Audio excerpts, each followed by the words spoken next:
je voudrais remercier votre chaîne, la GRTS, d'être là pour couvrir cet événement important entre la République du Sénégal et la République de Gambie. Je suis venu voir l'autorité, Monsieur le ministre de la Défense, pour le saluer, le remercier. C'est un homme de valeur. Monsieur le Président Adama Barrow a choisi Monsieur le ministre Faye, un homme de valeur, un homme de grande loyauté, un homme de grande expérience qui est en train de jouer un rôle pionnier pour que les deux armées se comprennent, pour que les deux armées échangent. Et ça, c'est extrêmement important et je suis venu lui dire merci.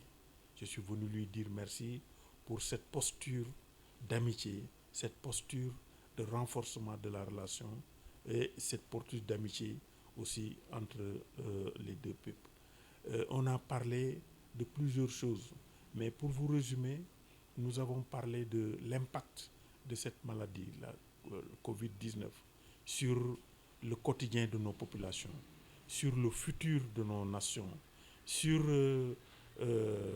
la relation même, l'existence de la relation entre les deux pays.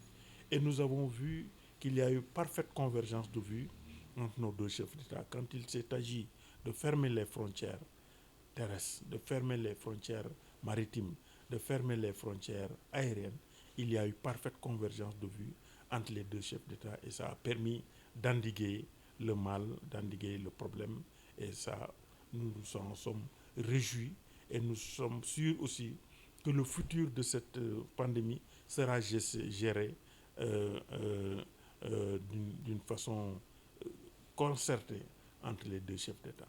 Nous avons parlé aussi de l'impact du changement climatique sur nos pays. Nous avons vu ailleurs que des vents de sable traversent des pays pour venir dans le nord du Sénégal.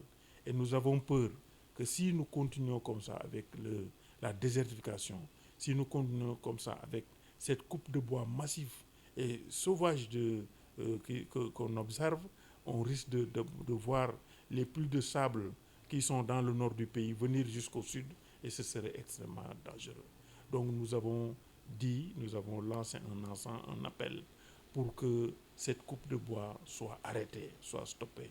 Nos deux chefs d'État sont d'accord pour que vraiment ce fléau, cette saignée-là s'arrête dans l'intérêt de nos deux pays.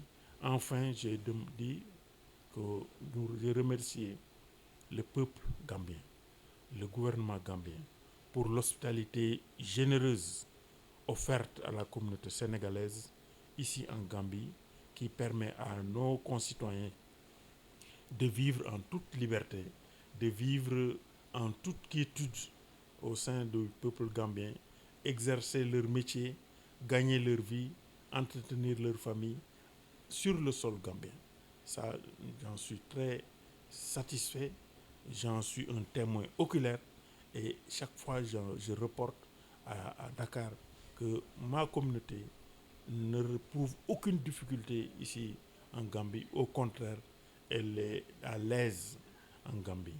Et ça, donc, c'est le troisième élément que nous avons évoqué. Et pour dire maintenant au reste, pour le futur, le Sénégal et la Gambie ont signé la charte de l'OUA du 25 mai 1963 qui garantit l'intangibilité des frontières.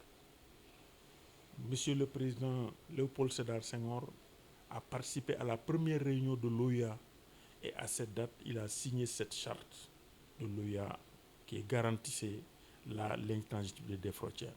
Et quand il est même revenu de cette grande réunion, tous les villages qui étaient demandés par la Gambie, le président Senghor avait en son temps accepté de laisser ça à la souveraineté de la Gambie.